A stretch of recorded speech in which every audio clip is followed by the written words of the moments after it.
Ladies and gentlemen, please welcome the color guard of the New York City Fire Department, whom we are honored to have join us today.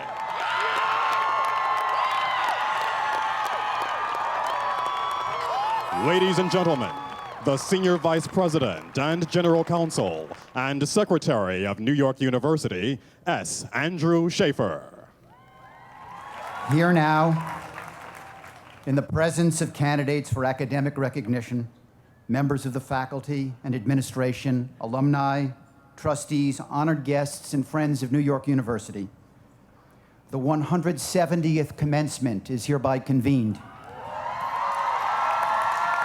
As we gather together in a ceremony that celebrates the present and looks to the future, let us also evoke the past. Ladies and gentlemen, please join me in a moment of silence in memory of the men and women who were lost on September 11th.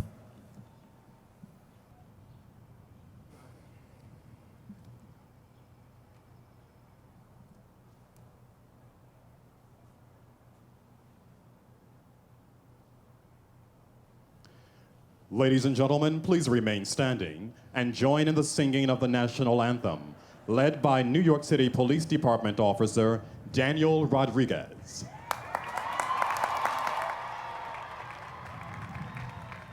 Oh, say, can you see by the dawn's early light what so proudly we hailed at the twilight's last gleaming, whose broad stripes and bright stars through the perilous fight o'er the ramparts we watched were so gallantly streaming, and the rocket's red glare, the bombs bursting in air, gave proof through the night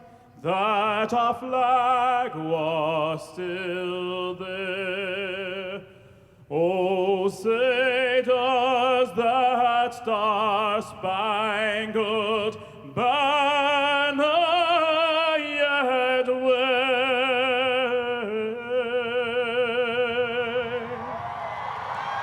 for the land of the free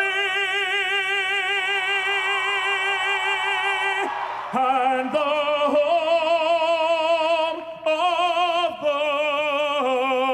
the brave.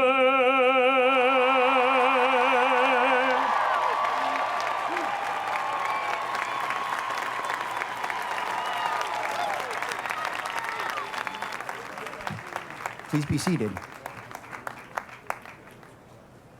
Ladies and gentlemen, the President of New York University, Dr. L.J. Oliva.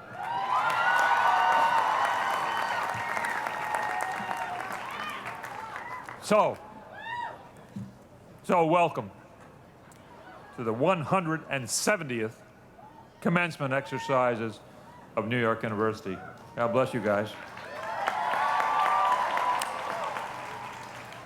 It's our tradition, and here we go, to invite the alumni, faculty, and student banner bearers of their schools to join me right here on the stage.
Ladies and gentlemen, the chairman of the Board of Trustees of New York University, Martin Lipton.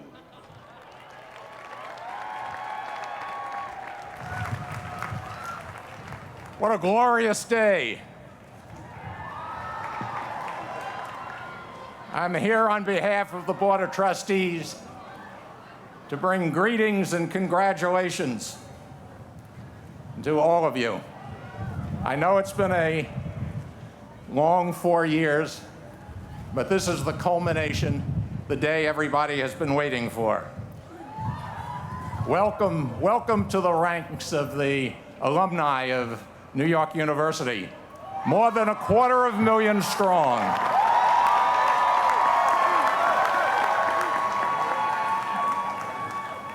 This is one of those very, very special occasions in the history and tradition of New York University, for this will be Dr. L.J. Oliva's last commencement as president of New York University, the 14th president of New York University.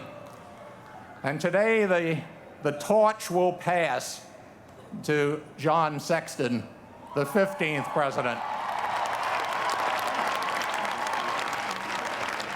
And among you today, I'm sure there will be a future president of New York University, a future chairman of the board, and a future recipient of an honorary degree from this institution. Congratulations and the very best wishes.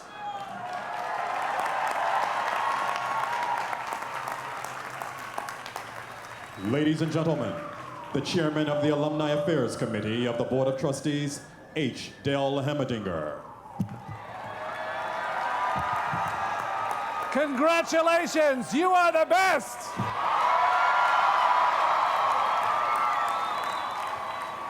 As is our custom, we first pay tribute to past graduates of this university who, through their labors and loyalties, have enriched the life of this institution.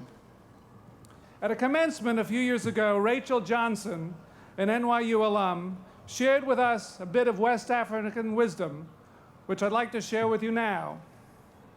A society grows great when old men and women plant trees under whose shade they know they will never sit. This speaks of the contributions made by those who graduated before us. We are the beneficiaries of their generosity, which has enriched and expanded our university experience.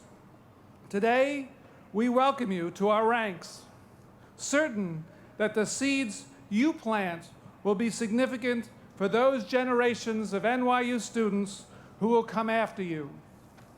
We have a motto here at NYU. The foundation of our great university is its alumni.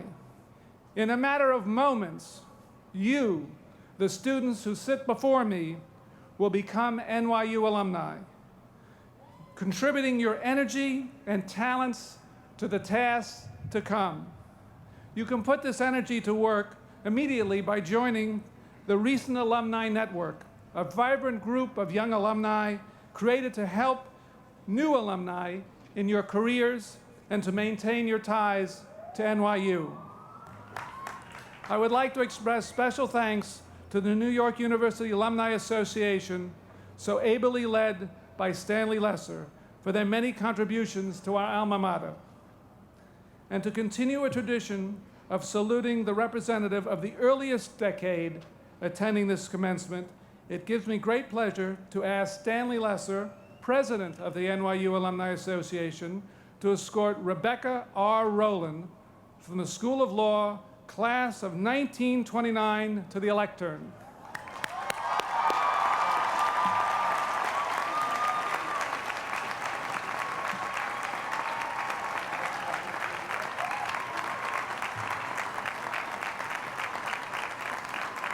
On behalf of the fellow graduates and the entire university community, we wish to present you with this token of our esteem.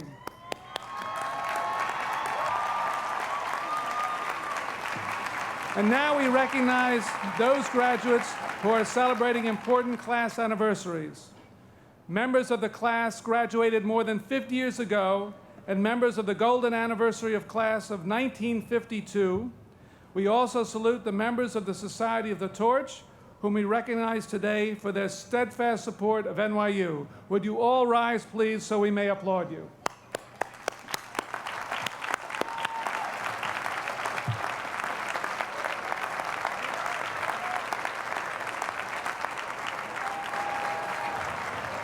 Ladies and gentlemen, Lynn P. Brown, Acting Vice President for Student Affairs. I'm honored to now introduce to you the person selected to speak on behalf of the students at this 2002 commencement. Let me tell you a little about him so you will understand why he is here before you this morning. He is an outstanding student and scholar with a dual major in politics and history. He is graduating with a GPA of over 3.8, a member of the Presidential Scholars Program, recipient of the Faculty Merit Scholarship. He was elected to Phi Beta Kappa and selected as a finalist for the Marshall, Truman, and Rhodes scholarships. He is also an active citizen of this university and this community. Touched by a personal encounter with children suffering through cancer treatments, he established CAPS, an organization that solicits baseball caps from sports teams and businesses to give to kids who have lost their hair during cancer treatment. Finally, he is a leader, articulate, dynamic, engaged in the life of NYU and in the causes he cares about. After graduating today from the College of Arts and Science, magna cum laude, he plans next year to begin law school at, where else? New York University School of Law.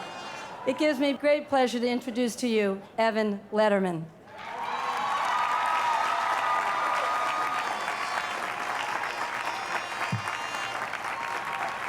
Thank you very much, Lynn. I'll try and live up to the articulate part. President Oliva, President-designate Sexton, distinguished members of the Platform Party, deans, honorary guests, our wonderful faculty, my fellow graduates, our loving parents and family, and to sum it all up in 4 simple words, my fellow New Yorkers. Good morning. Last week, I had the distinct privilege of hearing Nelson Mandela speak just across the park at Bope's Library. Listening to this great world leader, I was reminded of a trip a great American statesman took almost 40 years ago to this day to Mr. Mandela's home country. During the dark days of apartheid and in the midst of the turmoil of the Vietnam War, Senator Robert F. Kennedy traveled to the University of Cape Town in South Africa to address a group of young and idealistic college students, very much like all of us who are gathered here today. And while Senator Kennedy's remarks were made at a far different time and under far different circumstances, I think that following the tragic events of September 11th, his words are just as relevant and important today as they were in 1966. Here's what he said.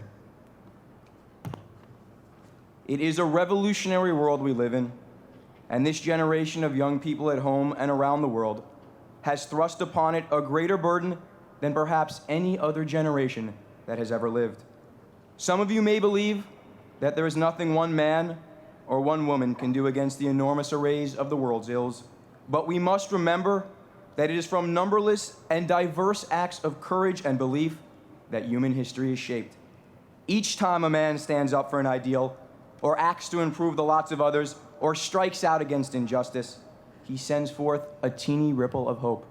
And crossing each other from a million different centers of energy and daring, those ripples can build into a current so large that it can sweep down even the mightiest walls of oppression, ignorance, and violence. And so, while we gather here today to celebrate our accomplishments and to recall our time spent living and learning at NYU, we also gather here today beneath the shadows of what was the World Trade Center, with a newfound awakening to the harsh realities of the world we shall all soon enter. Our hopes and our dreams for this world are set in a future that currently stands at a crossroads, perhaps unparalleled by any other time in human history. Looking down these two roads, we can see very different visions of our future world. And so, we are all left with a profound choice as to which path we shall all decide to take. Down the first of these two crossroads lies, unfortunately, the world that humanity seems to be heading towards. This is a world where every day people continue to kill their fellow human beings over ancient sectarian differences. This is a world where governments still repress and torture their very own people. And this is a world where hundreds of millions of people across the globe still suffer in misery and in hunger and in poverty. But if we care to look down the other of these two crossroads, we can see a glimpse of a brighter path, a path that embodies all of humanity's potential and embraces the possibility for progress. Rather than a world that is filled with hatred and ignorance, this new world is filled with love and wisdom. Rather than a world in which children die every day because they lack access to even the most primitive of vaccines, this new world extends the marvels of modern technology and medicine to people in every corner of the globe. And rather than a world that is fraught with division and fraught with violence, this new world is a place that is filled with compassion and understanding towards one another, whether we are black or white, Israeli or Palestinian, Arab or American. For many of us here today, there will be a temptation to forget about the world's many problems and to instead follow the easy and familiar path of personal ambition and financial success that is so generously placed before those of us in this country who have had the privilege of a first-class education. But I say to my fellow graduates here today, this is not the road that history has marked for us. For the future does not belong to those of us who are content with today, apathetic toward common problems and their fellow man alike, but rather it will belong to those of us who can blend vision, reason, and above all else, courage, in a personal commitment to reshaping this new world. And if it is not us, the fortunate and educated of America, who will help guide the world down this road and toward this vision, then I ask you, who else in the world will? Certainly, there are many naysayers in this country, and indeed around the world, who believe this call to action is little more than youthful idealism and inexperience. To these people, I simply say this: look to New York University. Look to New York University and see a community of students and faculty where there is not one majority race or culture or religion. Look to New York University and see a community where diversity and difference is cherished and embraced and indeed stands out as our greatest strength. Look to New York University and see the students that after September 11th did not stand idle, but instead went forth into their community and donated blood by the thousands, sheltered their fellow classmates when they had nowhere else to live, and raised tens of thousands of dollars for the New York City Fire Department by purchasing t-shirts that simply read in 10 different languages, "We stand together." In essence, my fellow graduates, we must never forget our experience at NYU, because our time here and our campus is truly an embodiment of the vision that lies down the second of these two crossroads, a vision of what the future of our world can be. And so I will end my remarks here today with a challenge.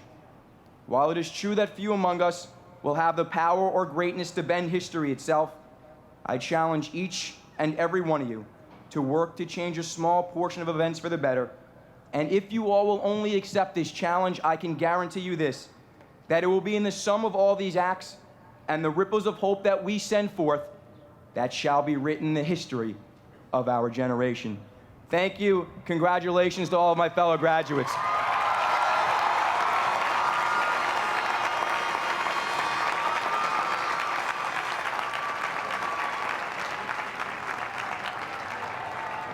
Ladies and gentlemen, those who are to receive honorary degrees will now be presented to President Oliva. Mr. President, I should like to introduce David W. McLaughlin, Director of the Quran Institute of Mathematical Sciences, Provost Designate, and Professor of Mathematics, Faculty of Arts and Science, who will present the candidate for Doctor of Science. Will Trustee Helen Kimmel please escort the candidate to the lectern? Joseph B. Keller, alumnus and former member of the New York University faculty, Professor Emeritus of Mathematics and Mechanical Engineering at Stanford University, Honorary Professor of Mathematical Sciences at the University of Cambridge. You have brought great distinction to your discipline and to your alma mater. You have developed the geometrical theory of diffraction to solve problems of wave propagation, a theory that is indispensable to engineers and scientists working in radar, in electromagnetism, and in optics. You have brought a valuable legacy for generations of mathematicians, scientists, and engineers whose work you continue to inspire. Joseph B. Keller, regarded by many as the world's most distinguished applied mathematician, we proudly pay tribute to the inspiration that you bring to our community and to the mathematical sciences. But if you know something that's happened today, these are people who are friends to me. And the important thing in life is always to associate yourself with people who are enormously smart, enormously charming, and God bless them, good friends. So, basta. By virtue of the authority vested in me, I am pleased to be standing next to this guy to confer upon him the degree of Doctor of Science, honoris causa.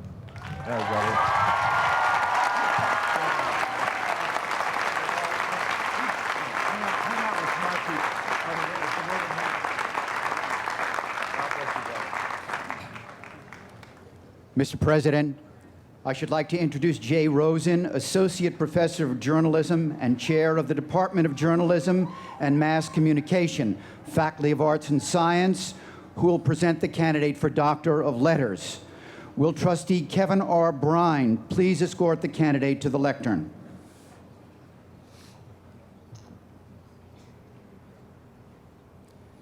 Christiane Amanpour.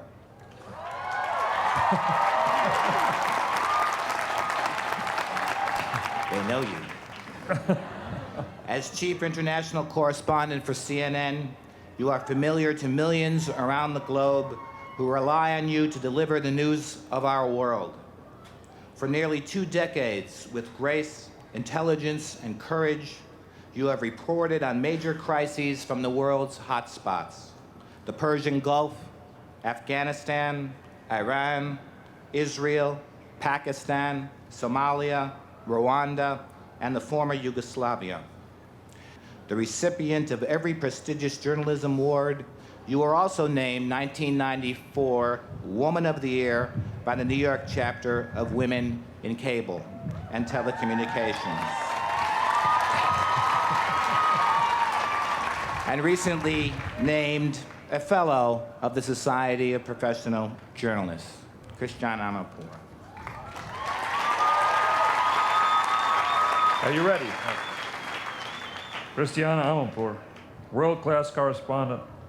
We proudly pay tribute to your profession and to your place within it as a journalist whose beat is the world itself.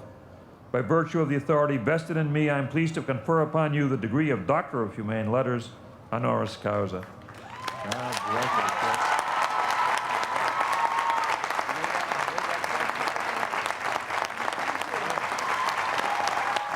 Good job.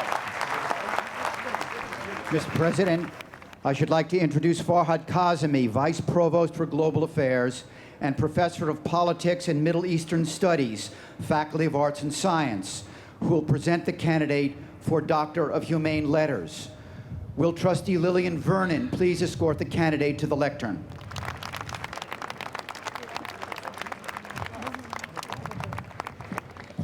Ivan Addae-Mensah, Vice Chancellor of the University of Ghana, a chemist by training and member of the Royal Society of Chemistry and Fellow of the Ghana Academy of Arts and Sciences. You have contributed greatly to the advancement of education and health in your nation and on your continent.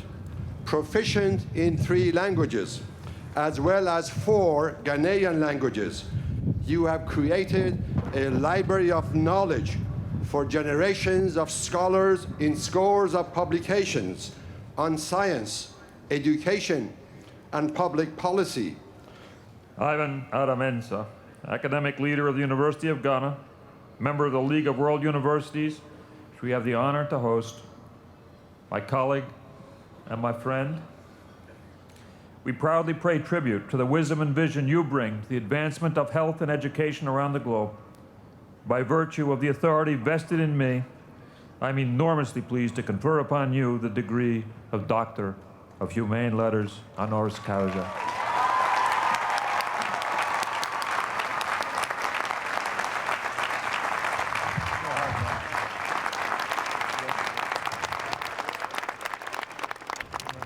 Mr. President, I should like to introduce Sarah Schlesinger, Master Teacher of Musical Theater, Chair, Graduate Musical Theater Writing Program, Tisch School of the Arts, who will present the candidate for Doctor of Fine Arts.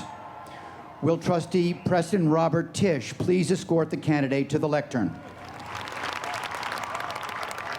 Harold Prince, director, producer, preeminent showman. You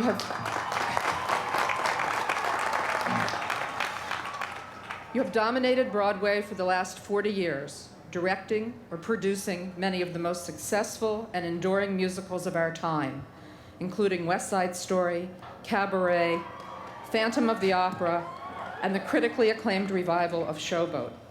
For your significant contribution to one of this nation's unique and most cherished art forms, the Broadway musical, you have been honored with a record-breaking 20 Tony Awards and went on to foster relationships with acclaimed playwrights and songwriters, culminating in your brilliant collaboration with Stephen Sondheim, a legendary partnership that changed the look and sound of Broadway forever and produced Company, Follies, A Little Night Music, Pacific Overtures, and Sweeney Todd. Harold Prince.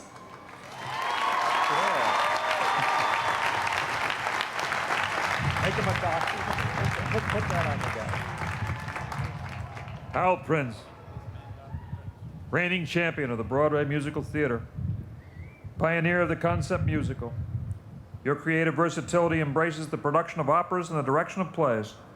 By virtue of the authority vested in me, I am pleased to confer upon you the degree of Doctor of Fine Arts, honoris causa. Okay, Doctor. You gotta respect it.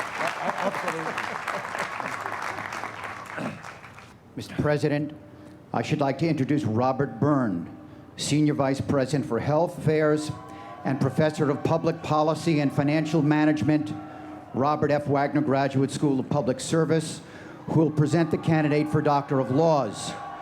Will Trustee Larry Silverstein please escort the candidate to the lectern? Raymond W. Kelly. The first person in New York City history to hold the title of police commissioner for a second separate tenure, you have dedicated your career to the protection of others, locally, nationally, and internationally. Your career in law enforcement led you to Haiti as Director of International Police Monitors, where you led the U.S. force responsible for ending human rights abuses and establishing an interim police force in that troubled country, for which you received two of our nation's highest honors. Back in Washington, D.C., you were chosen as Commissioner of the U.S. Customs Service. In January 2002, Mayor Bloomberg asked you to return and serve once again as head of New York City's finest.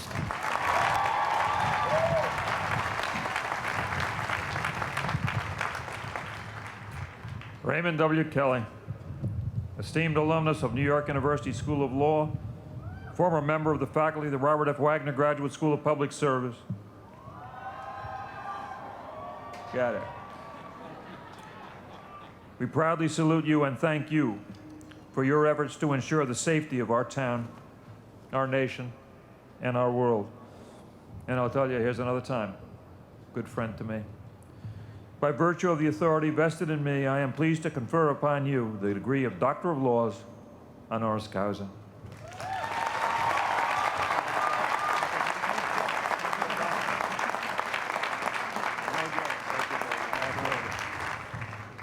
It is now, for those of you who know me, more than a distinct honor to introduce, on behalf of our honorary degree recipients, to say words to you, Mr. Harold Prince.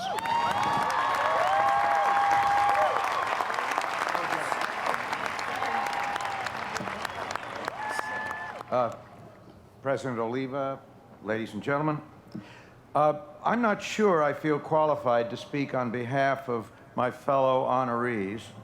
On a personal note, if I were you, I would prefer hearing from Christiane Amanpour. However, I've been chosen, and with apologies to my colleagues, I hope this reflects what they believe. Here goes. I also think I might as well mention that, Mr. Lederman, you kind of took my speech and made it much better than what I had in mind. Still, so I'm reflecting what you said, okay? Here goes. In 1980, I directed a show called Merrily We Roll Along, which was written by Steve Sondheim and George Firth. It followed the lives of 3 people from graduation and how those lives were influenced by their priorities, the choices they made. It chronicled the importance of idealism. I sparked the minute you used the word idealism, because that's really what I'm talking about today. But there's more.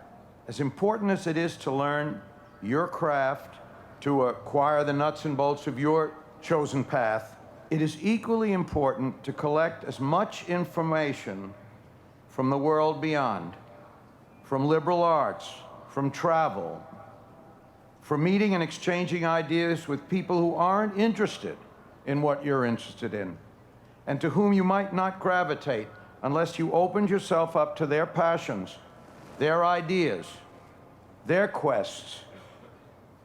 Talent is a gift, not to be exploited, to be celebrated, and the humanities, the arts, education, they are not separate. They are not parallel. They are intersecting. It may come as a surprise today to you that we never grow up. I think everyone on this stage would agree with me. Not entirely. And growing up is not remotely devoutly to be desired.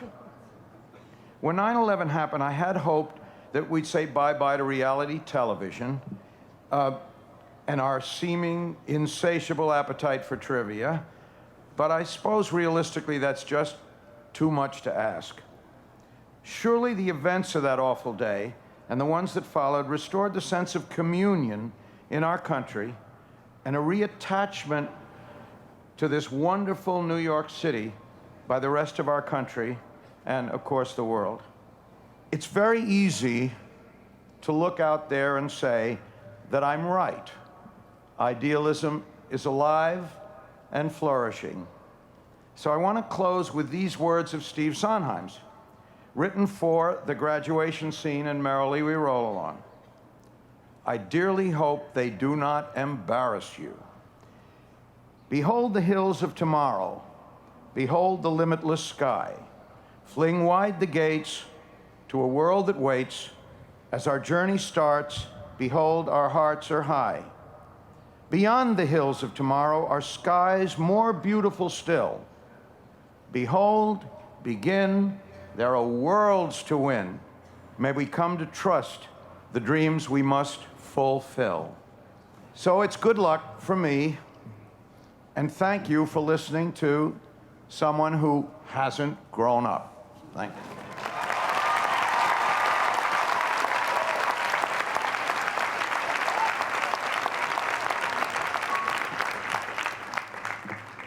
Not me either. Ladies and gentlemen, pleased to introduce to you my friend, the Commissioner of Police of the City of New York, to deliver commencement remarks, Ray Kelly.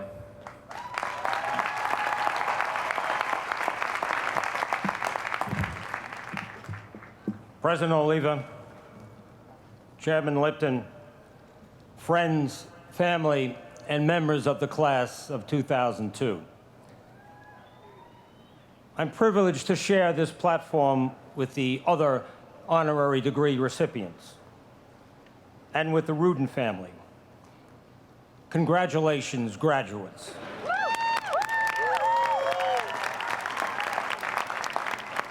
I'm proud to share with you the soaring reputation of your alma mater, a reputation which has spread far beyond the confines of Washington Square to all America and overseas. Many are responsible for NYU's success, none more so than President J. Oliva.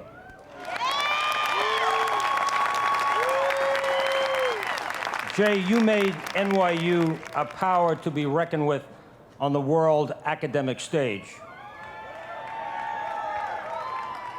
And you helped make New York City the most exciting college town on earth. Congratulations on your outstanding tenure as president.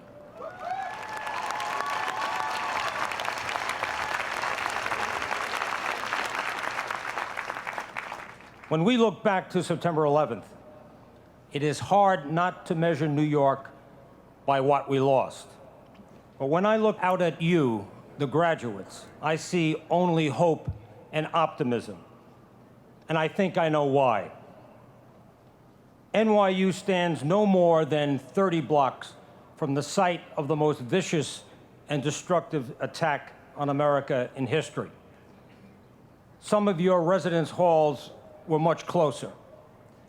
One of your law school trustees died there, as did the son of a faculty member and the father of a student, among others.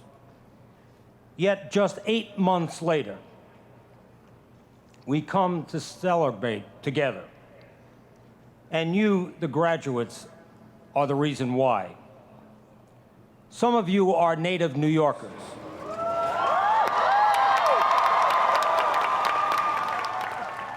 Others come from across America and around the world.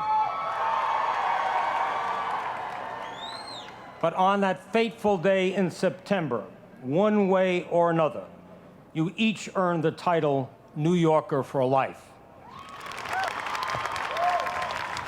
You are the reason all of New York has something to celebrate today. In my role as commencement speaker, I'm expected to offer you sage advice. I thought long and hard about this, and here it is. Stay in New York.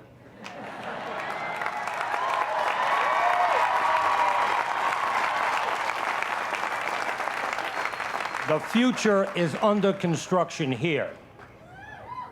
I hope you take from September 11th the lesson that our purpose on earth is greater than self or even self-preservation.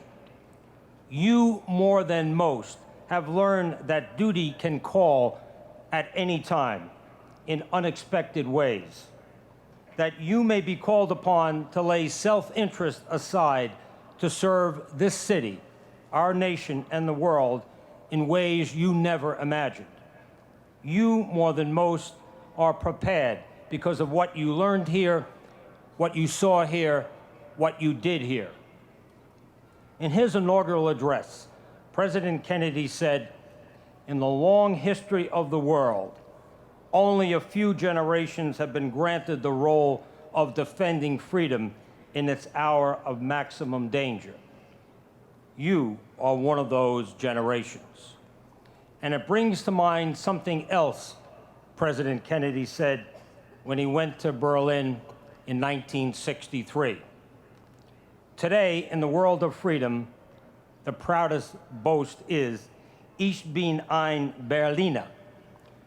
4 decades later, in our world today, after all we have been through together, the proudest boast is, "I am a New Yorker."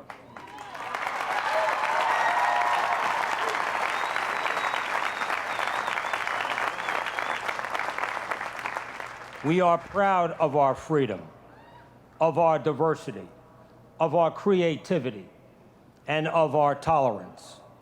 And New York will not be cowed by an act of terrorism, no matter how horrific. Yes, I am proud to be a New Yorker, prouder still of the class of 2002, that all of NYU stood with New York City, shoulder to shoulder, in our darkest hour. Congratulations and good luck to you all.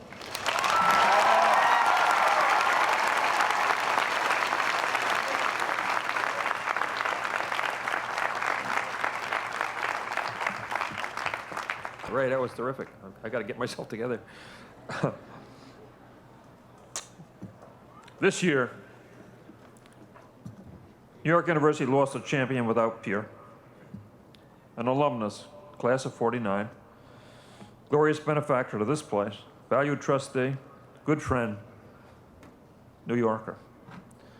We honor him for his devotion to this family, for his extraordinary professional achievements, for his splendid service to this university, preeminent New Yorker, friend of presidents, the organization he founded, now led by his son, the Association for a Better New York, Lou Rudin.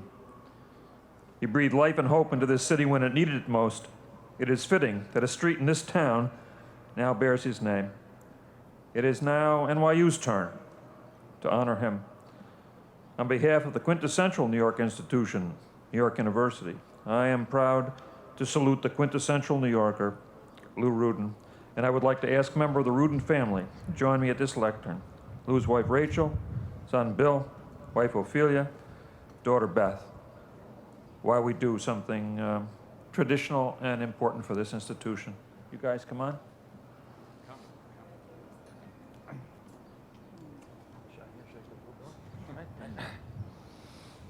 On behalf of New York University, and in the presence of his family and his friends, I'm deeply honored to announce the creation of a special award, the Louis Rudin Award for Public Service. From this day forward, NYU will bestow this award on those spectacular individuals whose achievements in the public realm reflect and advance the extraordinary spirit of Louis Rudin.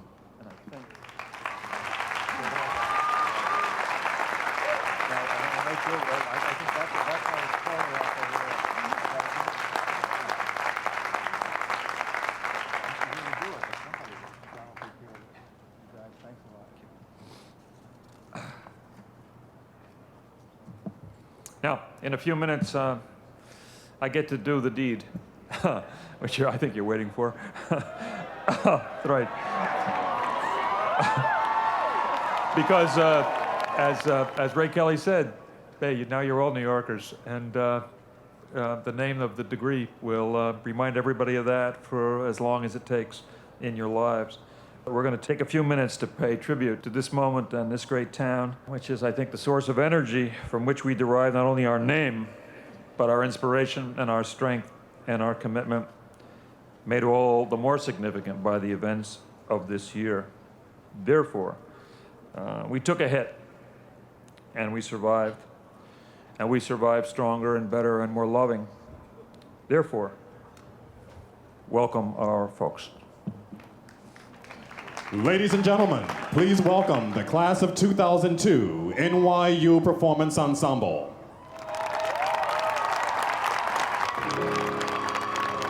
God bless America, land that I love. Stand beside her and guide her through the night with the light from above. From the mountain to the prairie, to the ocean wide with snow. God bless America, my home sweet home. From the mountain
Letters!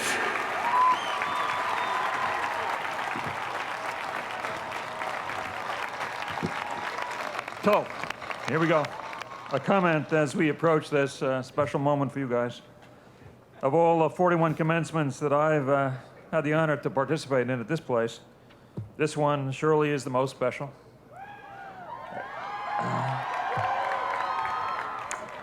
Sure, because, you know, this time, it's my commencement too. Instead of wishing you well and saying goodbye, I'm wishing for us, you and me, impact on bright tomorrows, great futures. Commencement comes from a word, commencer in French, to begin. And I'm enormously proud to be in your special company on this special day for me, as we, together, become members of the class of '02. So, in thinking about the commencements, I've searched through NYU history books for some inspiration about this beginning thing. And frankly, the assumptions that I've drawn from 170 years don't impress me much. Those assumptions are, one, that the world is a difficult and challenging place. Two, that this class, my class, is leaving a sheltered and protected university experience to go out into a difficult world. And three, that commencement therefore signals the beginning of real life.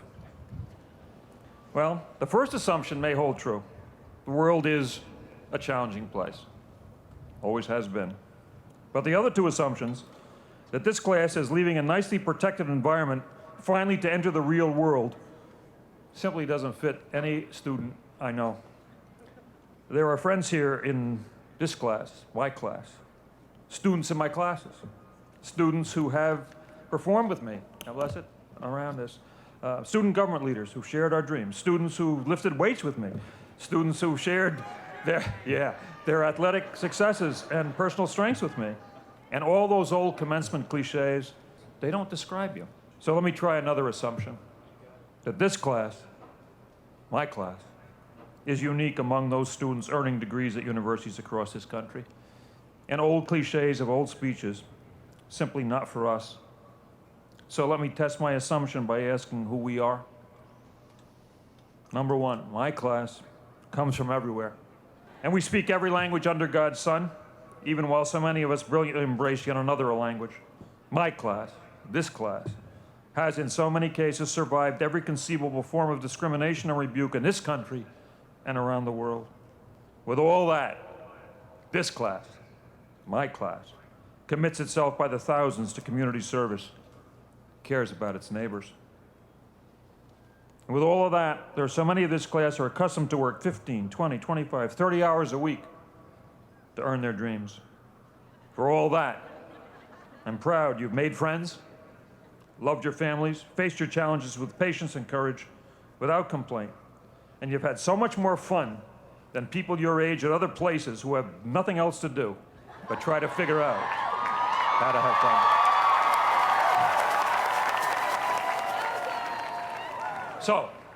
So much for the absolute ridiculous, silly assumption that you've been protected and that real life is now about to begin. This city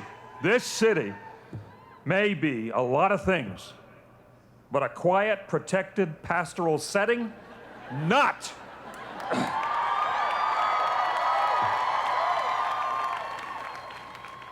You've learned to use this town.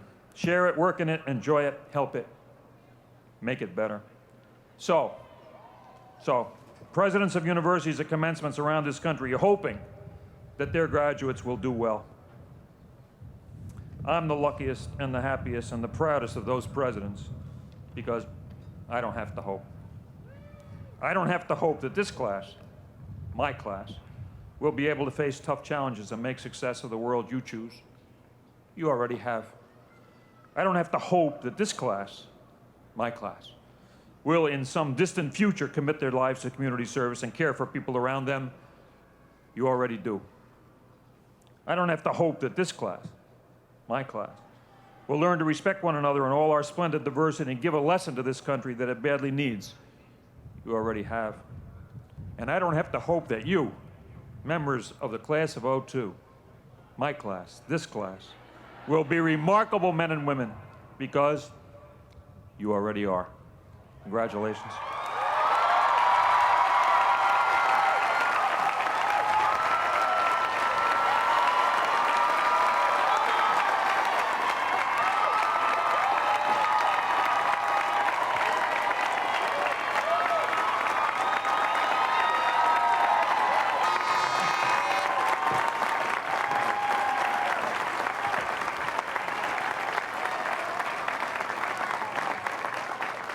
Okay, now it's your turn. I would now ask the deans of New York University to present the candidates for all degrees and certificates.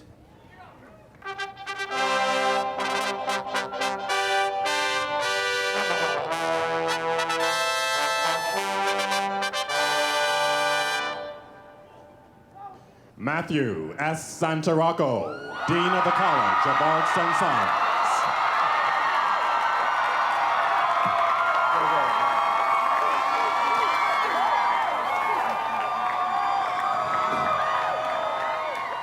Dr. Oliva, on behalf of the College of Arts and Science,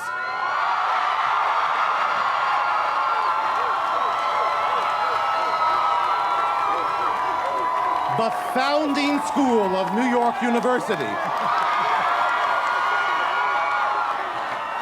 it is my honor to present to you the 1,803 members of the talented, creative, wonderful, magnificent, spectacular class of 2002.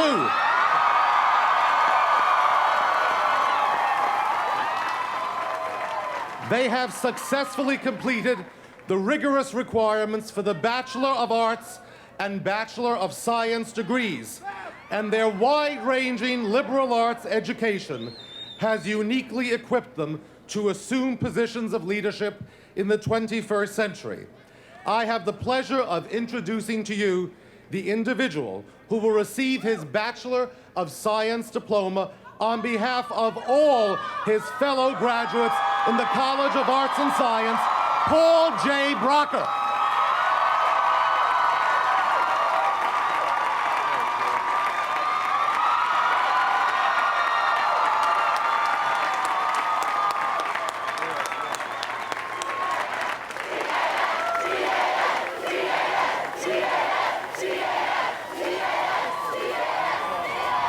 John E. Sexton, Dean of the School of Law. Mr. President,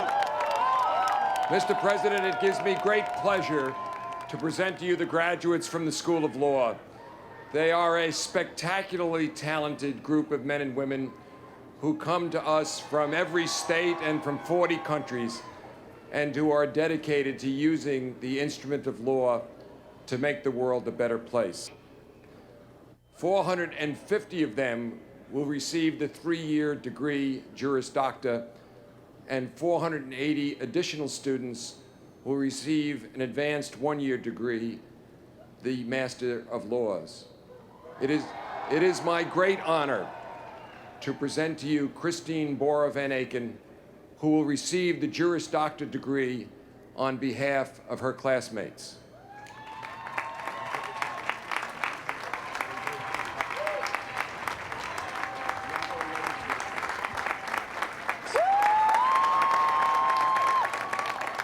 Mr. President, it is also my honor to present to you Ron Deutsch, who will receive the LLM degree on behalf of his classmates.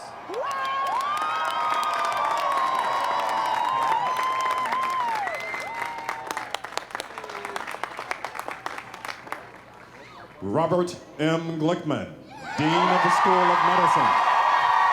Before presenting the candidates to Dr. Oliva, Dean Glickman will administer the oath of Hippocrates. In our profession, it is a tradition established more than 2,000 years ago that one admitted to its privilege shall expressly take upon himself and herself its obligation. Now therefore I call upon you to hear and to swear, as we have sworn before you, the oath which bears the name of Hippocrates. The language in which our predecessors first pronounced it is no longer spoken, but we have no nobler words than the most ancient in which to pass on the traditions of our calling. I shall now administer to you the Hippocratic Oath. You do solemnly swear by that which you hold most sacred, that you will be loyal to the profession of medicine and just and generous to its members, that you will lead your life and practice your art in uprightness and honor, that into whatsoever house you shall enter, it shall be for the good of the sick. To the utmost of your power, you hold yourself aloof from wrong, from corruption, and from tempting others to vice. That you will exercise your art solely for the cure of your patients, and will give no drug, perform no operation for a criminal purpose, even if solicited, far less suggested. That whatsoever you shall see or hear in the lives of men and women, which is not fitting to be spoken, you will keep inviolably secret. These things you do promise. Let each one bow his and her head in signs of acquiescence. And now, if you will be true to this your oath, may happiness and good repute ever be yours. The opposite, if you shall prove yourself forsworn. Congratulations.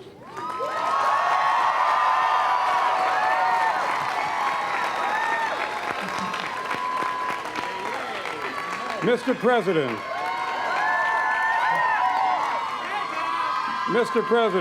in the presence of the prestigious academic community of our university, their fellow graduates, their parents, spouses, relatives, and friends, the candidates for the degree of Doctor of Medicine have accepted the awesome responsibility for the health care of our fellow humans.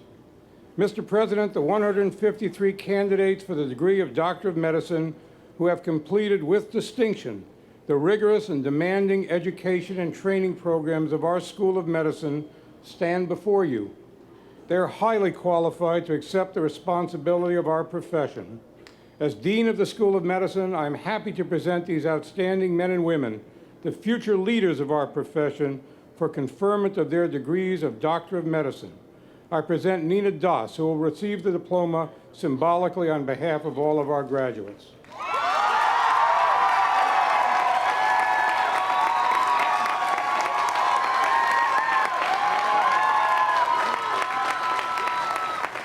Michael C.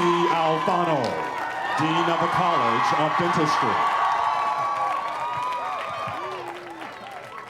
Mr. President, on behalf of the faculty of the College of Dentistry, I am pleased to present the largest, most diverse group of dentists and hygienists in the country.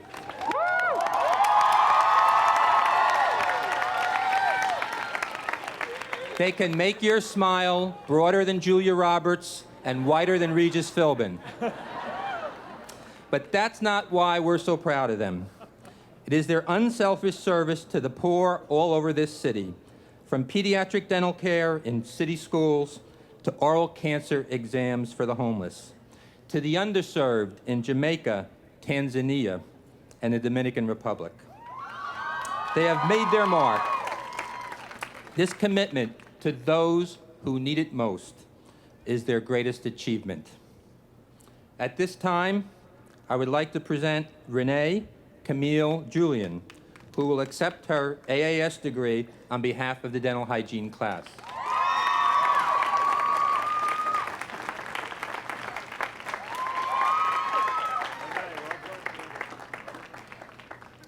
Next, I would like to present Sam William Levine, who will accept the DDS degree on behalf of his colleagues in the dental class.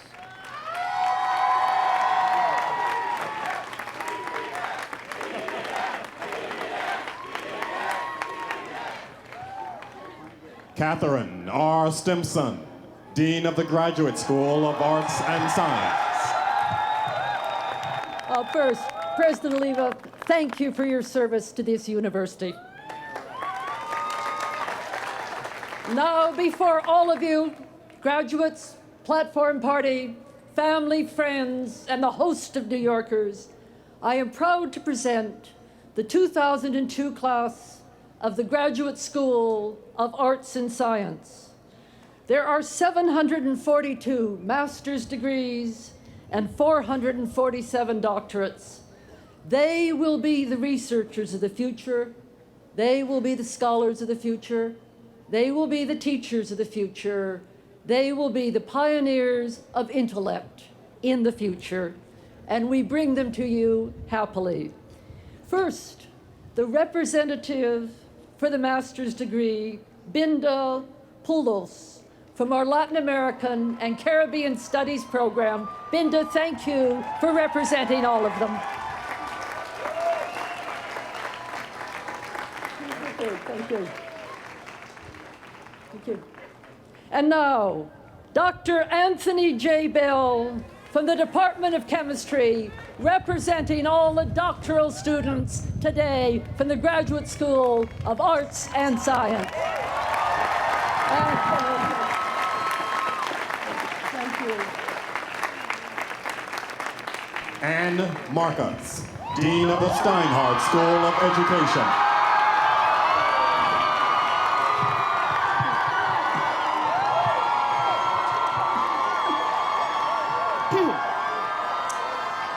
Mr. President,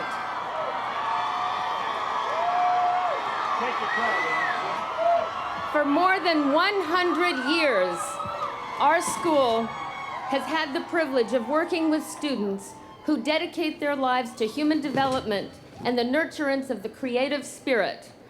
They will strengthen and change their fields of education, communications, music, nursing, health, art.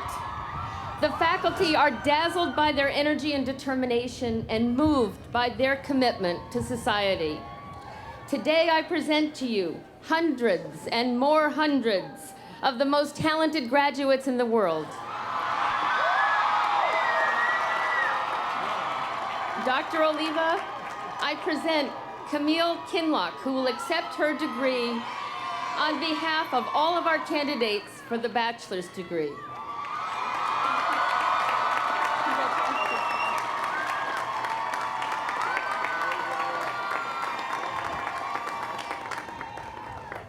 Mr. President, I present Daryl Stinchcomb, who will accept his degree on behalf of all of our candidates for the master's degree.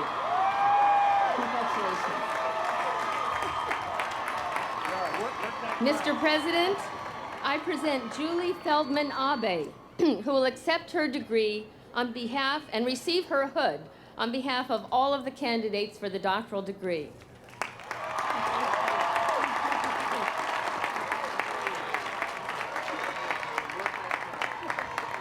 Frederick D.S. Choi, Dean of the Leonard N. Stern School of Business, Undergraduate College. Mr. President, I'm very pleased to present to you the 700 candidates for the Bachelor of Science degree from the Stern School of Business Undergraduate College. They are the best. They understand both the theory and practice of business, having earned their degrees here in the center of the world's commercial and financial centers, and they are truly distinctive among business graduates.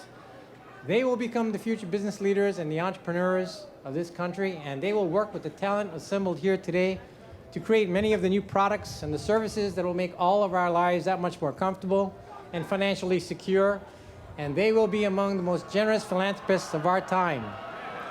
And Mr. President, I am very pleased to present Ms. Frances Fu, who will accept her degree on behalf of her fellow classmates at the Stern School.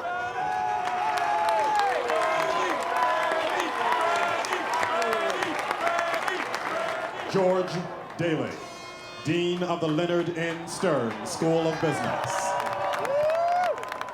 Mr. President, I am pleased to present Robert Andrew Young, a candidate for the degree Masters of Business Administration, who will accept the master's degree on behalf of his class. The class comprises 1,220 students, representing every state in the Union and 51 foreign countries. They will be the world's future business leaders. 1,171 candidates for the degree of Masters of Business Administration, 17 candidates for the degree Master of Science in Statistics and Operations Research, and 20 candidates for the degree Master of Science in Information Systems, and 12 candidates for the degree Masters of Philosophy.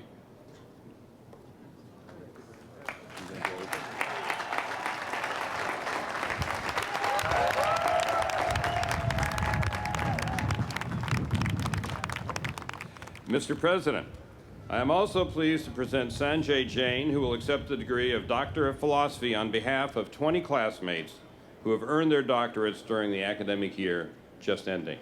Sanjay.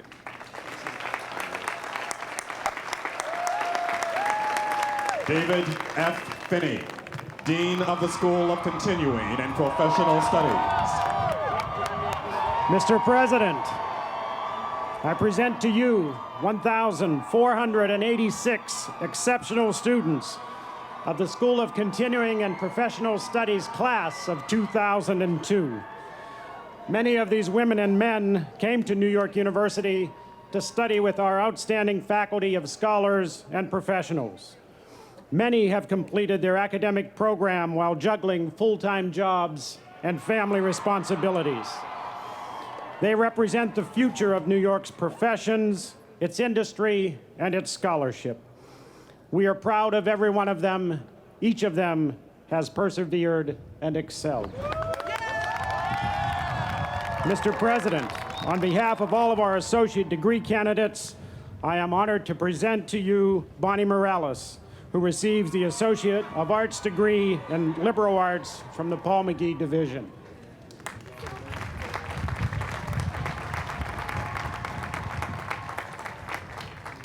Mr. President, on behalf of all of our bachelor degree candidates, I am honored to present to you Victoria Chen, who receives the Bachelor of Science in Hotel and Tourism Management in the Preston Robert Tisch Center for Hospitality, Tourism, and Travel Administration.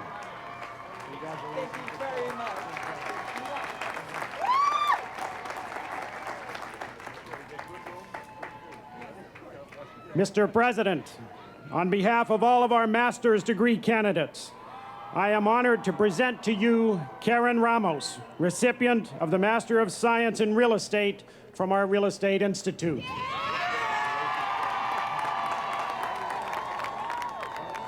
Joe Ivy Buford, Dean of the Robert F. Wagner Graduate School of Public Service.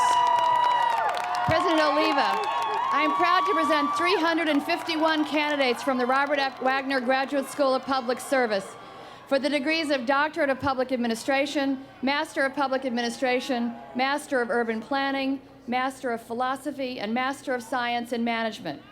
Our outstanding and committed faculty, students, alumni, staff, and friends make Wagner one of the top schools in the country to prepare students to transform their personal commitment into public service leadership in government, the nonprofit, and health to make a difference for New York City, for the nation, and for the world.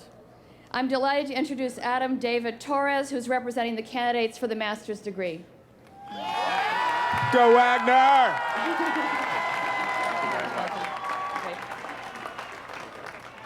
I'm pleased to introduce Patrice Marie Ayatarola, who is representing the candidates for the Doctor of Philosophy degree.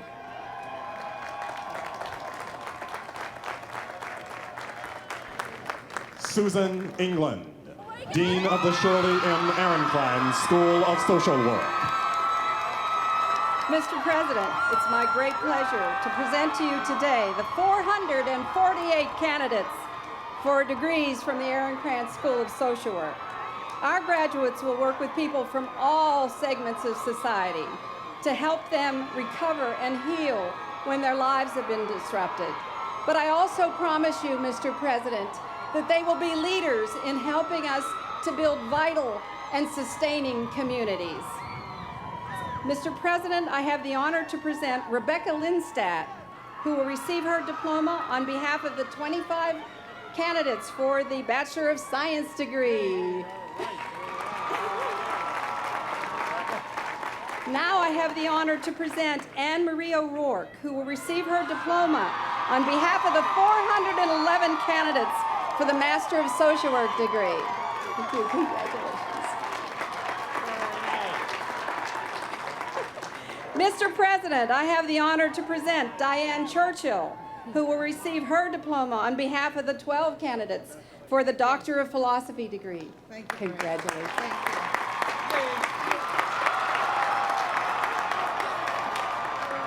Mary Schmidt Campbell, Dean of the Tisch School of the Arts.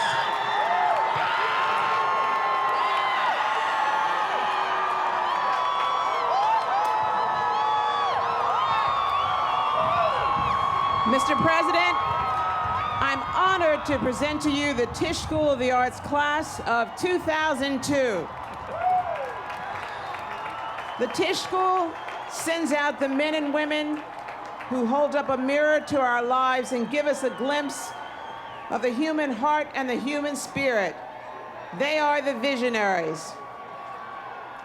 Mr. President, I am pleased to present Bianca Sams, the first triple major in the history of the Tisch School of the Arts in dramatic writing, drama, and Africana Studies, who will receive the Bachelor of Fine Arts degree on behalf of the undergraduates.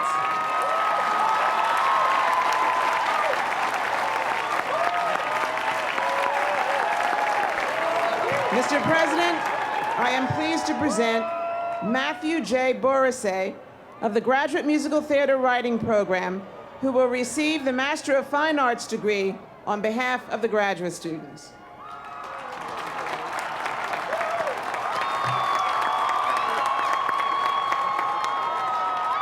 E. Francis White, Dean of the Gallatin School of Individualized Study. Mr. President, as Gallatin enters its 30th year, it is my honor to first recognize you, Addae Oliva, as the founding dean of Gallatin, then known as the University Without Walls. I am proud to present to you the 289 BA and 57 MA graduates from the Gallatin School. Representing the undergraduate recipients is Elizabeth Taylor Parker, who has combined art, literature, and politics to create her own path as a creative nonfiction writer.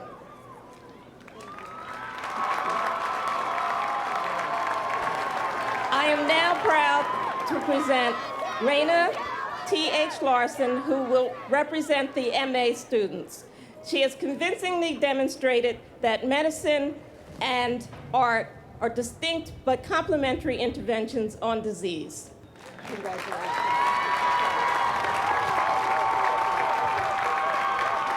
Ladies and gentlemen, Vice Chancellor and Provost Harvey J. Stedman. We now proceed to the conferral of degrees. In keeping with the tradition of New York University, we highlight this most important moment in our ceremony by the passing of the university torch, symbol of learning, from a senior member of our academic community to the most junior. On stage now, holding the university torch, is Martin L. Gruber, Nomura Professor of Finance, Leonard N. Stern School of Business. And as President Oliva confers the degrees, the torch will be passed to the youngest member of the undergraduate class, Rachel Joy Blumberg, College of Arts and Science.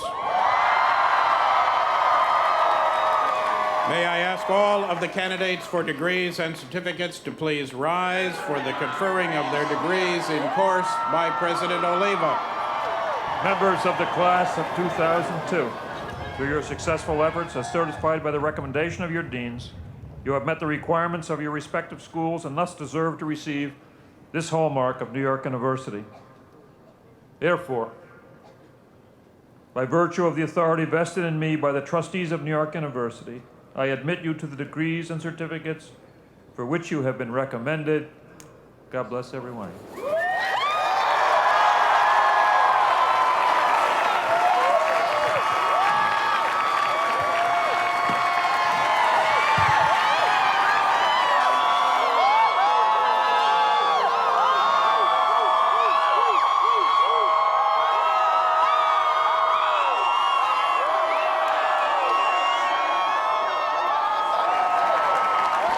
as members of this class, my class, I think I can ask you to sit down.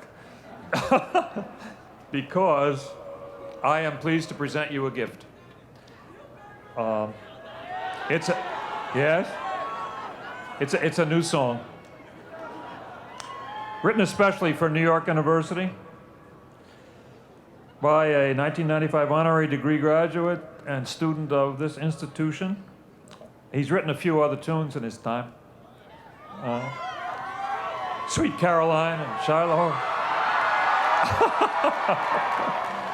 Cracklin' Rosie in America. Yeah. So, God bless him. When I needed him last October, when we were doing Oktoberfest in the wake of 9/11, and I called him up, there he was. He's always been there, a dear friend. And so I said to him, you know, I need a song. I'd like to go out of here with a little punch. And 2 days ago, I got the phone call, said I got the song and I'm coming. And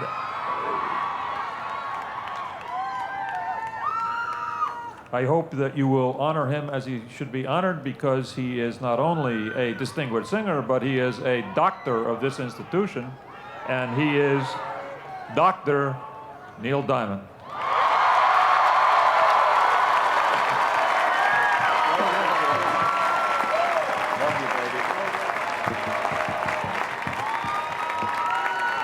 Thank you, fellow NYU alumni. Are you ready to rock on out of here? Maestro, please.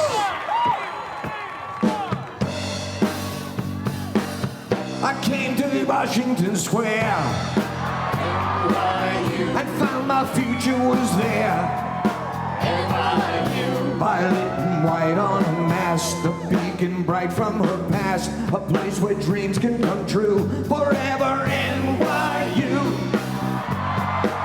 Forever NYU. Got to hear it again. Forever NYU. Here in the city of dreams, NYU. Where you gave me my wings, NYU. For everything that I planned, for everything that I am, I know I owe it to you. Forever NYU. Forever NYU. Got to hear it again. Forever NYU. It doesn't matter if you're rich or poor, black and red or white, Jewish or Christian, Muslim, Buddhist, and more. It's a colorblind school. What a beautiful sight. What a beautiful sight.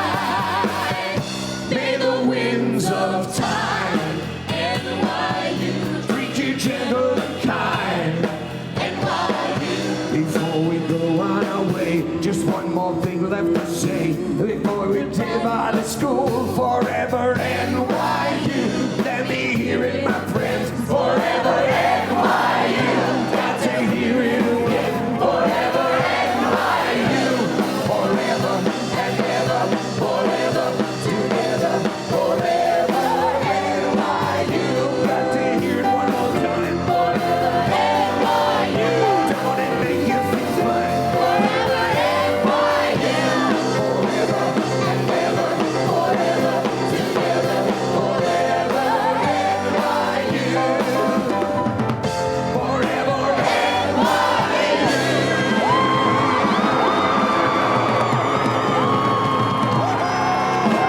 Thank you, New York University.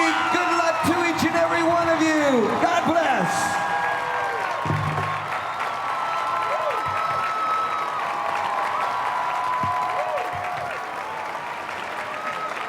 Ladies and gentlemen, please stand and join in the singing of the New York University alma mater.